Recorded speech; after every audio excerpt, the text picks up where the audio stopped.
Hello everyone, I am Dr. Vikram Raj K. Jain, Consultant Clinical Immunologist and Rheumatologist at Bhagwan Mahavir Jain Hospital, Vasant Nagar, Bangalore. Today I am here to discuss one of the common autoimmune diseases, rheumatoid arthritis, also known as Ghatiya in Hindi or Sandhivata in Kannada. So what is rheumatoid arthritis? Before we discuss that, let us know what is arthritis. So this is a joint. So if there is pain, swelling and stiffness in a joint, it is called as arthritis. There are various forms of arthritis, of which rheumatoid arthritis is the most common. So rheumatoid arthritis is a chronic autoimmune disease which commonly affects the small joints of the hands, though it can affect any joint of the body. These joints, there is pain, swelling and stiffness, and this stiffness usually lasts for more than half an hour, especially in the morning. This is called as early morning stiffness. Other than this, though the name suggests rheumatoid arthritis, this is more of a systemic disease. That means it can affect any part of the body. So it can affect your eyes, it can affect your lungs, your skin, it can affect the blood vessels in the body. So it is a systemic disease, though the name is rheumatoid arthritis. Rheumatoid arthritis is a chronic autoimmune disease that usually causes pain, swelling and stiffness of the joints. The small joints of the hands are commonly affected. It can affect almost any joint of the body. Patients experience a lot of symptoms other than the joint pain. They can have fatigue or tiredness. They can have dryness of the eyes, dryness of the mouth. They can also have symptoms of dry cough, breathing difficulty. Along with that, sometimes some patients also have some nodules of the skin, especially over the elbows, back and over the heel. Over the period of time, if the arthritis is not controlled, it can lead to deformities of the hands. So joints mobility is restricted. A common question in everybody's mind is what causes rheumatoid arthritis? Patients ask, Doctor, why did I get this arthritis? What causes this arthritis? So rheumatoid arthritis is an autoimmune disease. The name itself suggests that it is related to the immune system. So we have an immune system in our body which is meant to protect us from outside infection like bacteria, viruses, fungi, etc. So to give a simple analogy, it's like our own army in our body which is supposed to fight against outside intruders. Now imagine if the army, which is supposed to protect a country, fights or attacks its own people. Something similar happens in the body where the immune system affects our own body, in this case most commonly the joints, causing arthritis. Now what triggers the immune system to do this? We are not really sure about this, but what we know is that it could be an infection, usually a viral infection, or more recently we have realized that it could be an infection in the mouth or in the lungs. This triggers the immune system to go haywire and attacks our own body where it should not be doing this. Now, is it possible that everybody gets this arthritis who have this infection? No. Some people are susceptible to get arthritis, especially due to some genetic factors. And in them, in the presence of infection, this autoimmunity is triggered and causes arthritis. That's how, in a nutshell, we get rheumatoid arthritis. Another common question in people's mind is, who gets rheumatoid arthritis?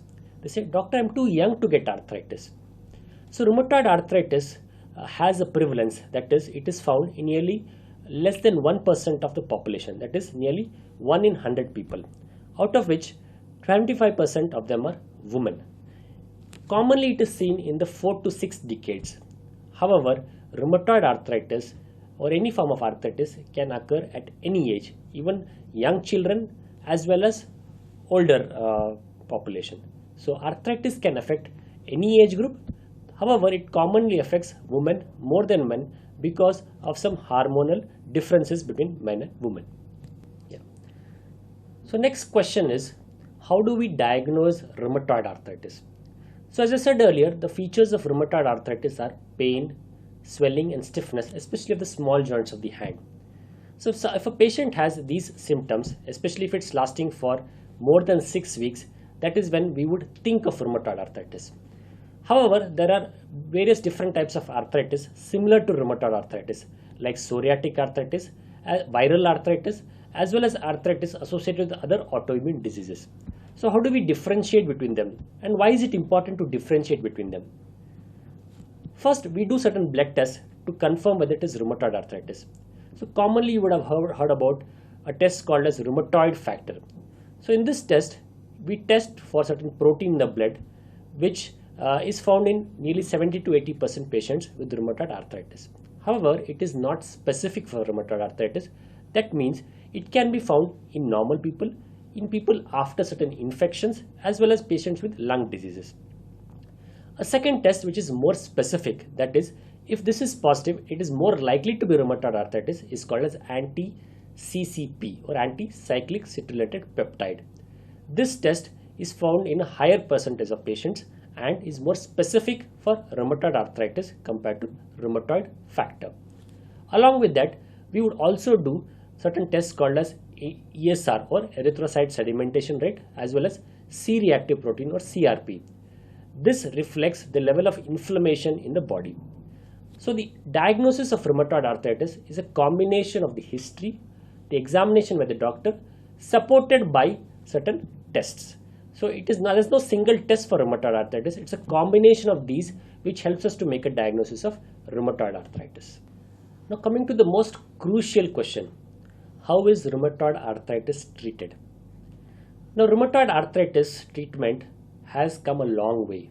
If you had asked me these questions maybe 30-40 years ago, there was not much of an answer. Initially, they were giving only painkillers as well as trying to correct deformities. However, in the past 2 decades, we have come a long way in treating rheumatoid arthritis. So there are wonderful medicines available now which not only help to relieve the symptoms but also prevent the progression of the disease. An important caveat here is that a lot of patients ask, is rheumatoid arthritis curable? Now you have to understand that rheumatoid arthritis is a chronic autoimmune disease. We have to control the immune system. This will take time. So our best chance is to treat it at the earliest, nip it in the bud, right? So if you are able to diagnose rheumatoid arthritis early and treat it adequately and aggressively at the start, we have the better chance of stopping the disease as well as stopping a drug. However, once we lose that chance, it becomes more difficult later on, and most patients may require medicine over a long period of time.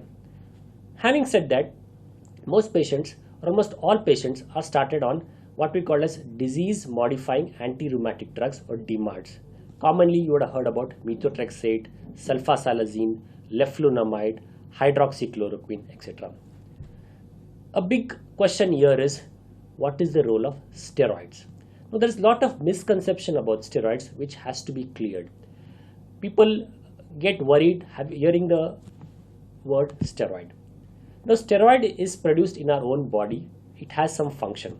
However, when we give it in large doses over a long period of time, then it's more likely to cause side effects.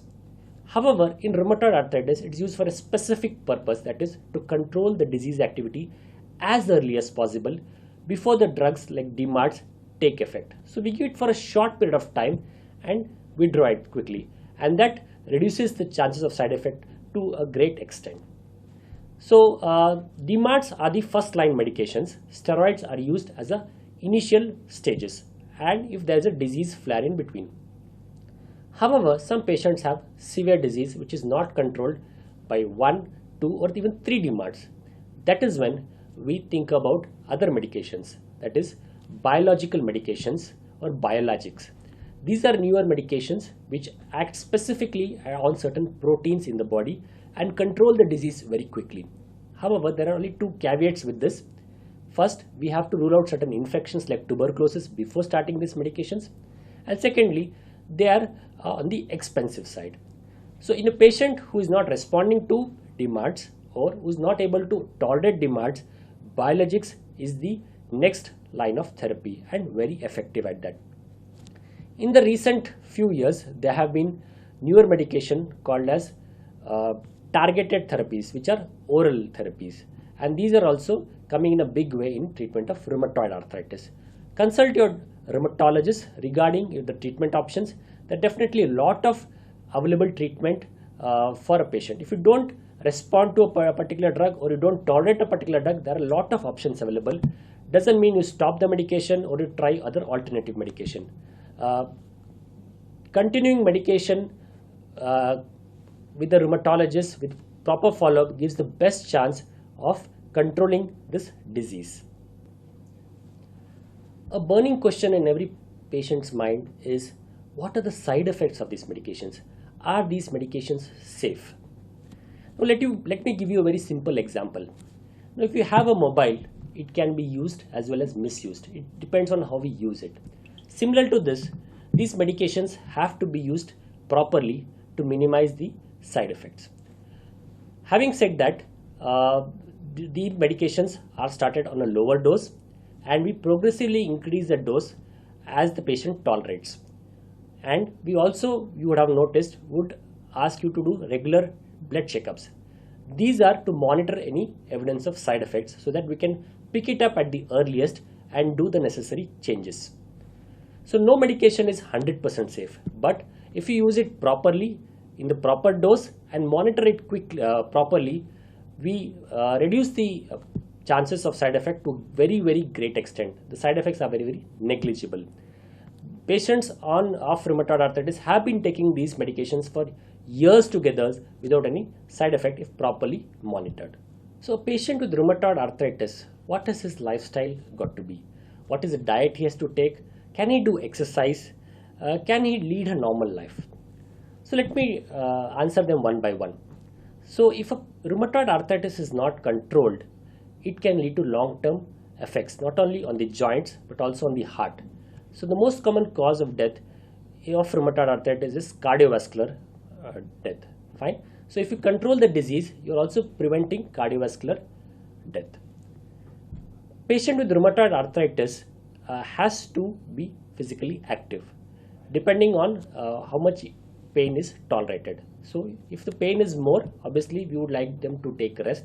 But however, if once the disease is controlled, we would like them to do slight activity using the joints, what we call as range of motion exercises, followed by, once the pain is much better, they can lead a near normal life as much as their pain tolerates. They can do exercise, they can do all activities at home as well as at work.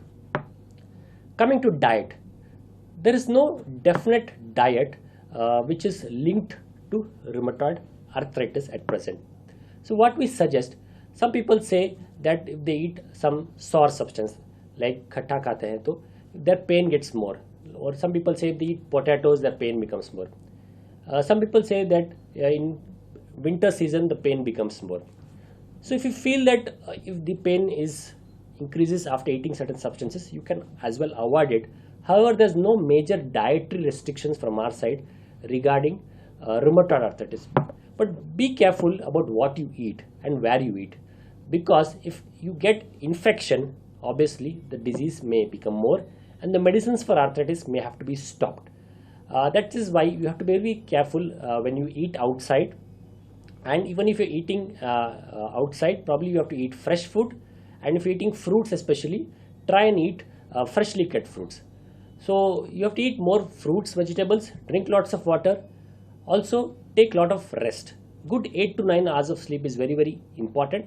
As well as during the day, maybe half an hour to 45 minutes rest is also required to maintain the energy levels, because lack of energy is very commonly found in patients with arthritis. So no major dietary restrictions, good amount of fruits, vegetables, good amount of sleep, exercise as much as tolerated.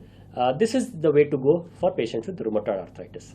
Before we end, very important take-home messages. Rheumatoid arthritis is a chronic autoimmune disease. It can be very well treated. The main point is treat early, treat hard. That gives us the best chance to get control over this disease. Second point is there are wonderful treatment available right now, like disease modifying anti-rheumatic drugs, biologics as well as small molecules. So it is important that you get diagnosed and treated properly by a rheumatologist to have the best chance of getting control over this disease. Thank you.